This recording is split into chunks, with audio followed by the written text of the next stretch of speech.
In other news, we have the InSight lander is what it's called. InSight, which stands for... But anyways, this thing is going to land on Mars, and its whole purpose is to study the interior structure of Mars. So it actually has seismographs and a drill that can take core samples, and so its whole focus is mapping the interior geology of Mars through remote sensing, I guess. So that's interesting. They're just now testing the InSight lander. Yeah, I know, and this mission is scheduled to last 2 years. Starting in March 2016, delivering data by October 2016. And the robotic scientific explorers are paving the way, making great progress on the journey to Mars, according to Jim Green, director of NASA's Planetary Science Division. So that's pretty cool. Next, we're going to Europa. That's exciting. They've chosen the tools, the science experiments that they want to send along on the probe that's going to Europa. So I'm so excited about that because they really know that there's a bunch of water, and they think there might be hydrothermal vents, and they think that there could be a lot of life on Europa. So there's going to be a probe there that makes 45 or more flybys over the course of 3 years. It'll launch sometime in the 2020s. The details are still to be worked out. So they're not actually landing, they're just from orbit learning about the chemistry. And the projects and instruments, the instruments selected are the plasma instrument for magnetic sounding, interior characterization of Europa using magnetometry,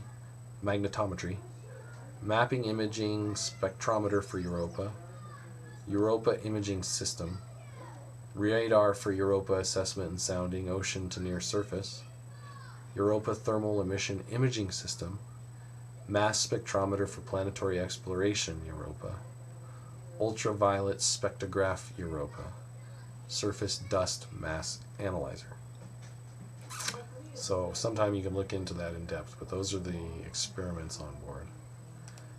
In other news, they are looking deeply into the state of the heat shielding on the Orion space capsule. NASA tested this astronaut-worthy capsule and sent it up into space and landed it, and it tested okay.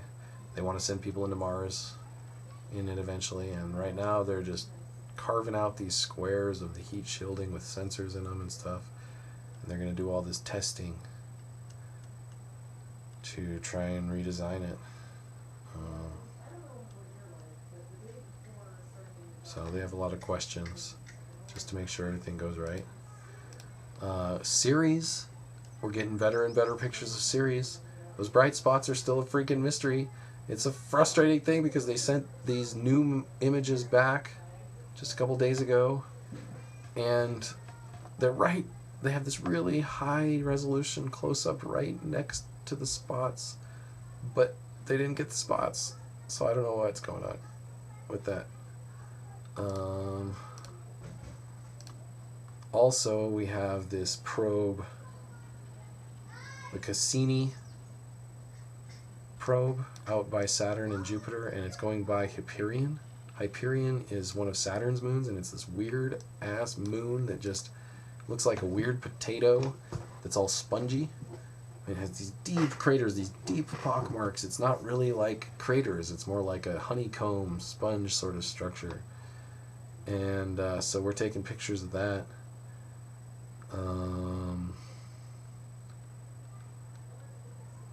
So today, I guess, it's supposedly on its closest encounter, 21,000 miles away from Hyperion. So we'll see what they learn from that. And then we have the low density supersonic decelerator. is NASA's test vehicle for decelerating upon arriving at Mars. It travels at supersonic speeds, and then they test all these different ways of decelerating it. They first tested it a year ago, and now they're going to test it on the 2nd, June 2nd, from the U.S. Navy's Pacific Missile Range in Hawaii.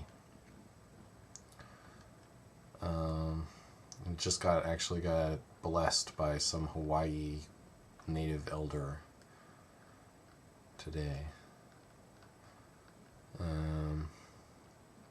So you'll just have to go back and look at some of the footage of it, the first couple tests. They keep tearing their parachute to shreds is what I see, so we'll see what happens in a couple of days.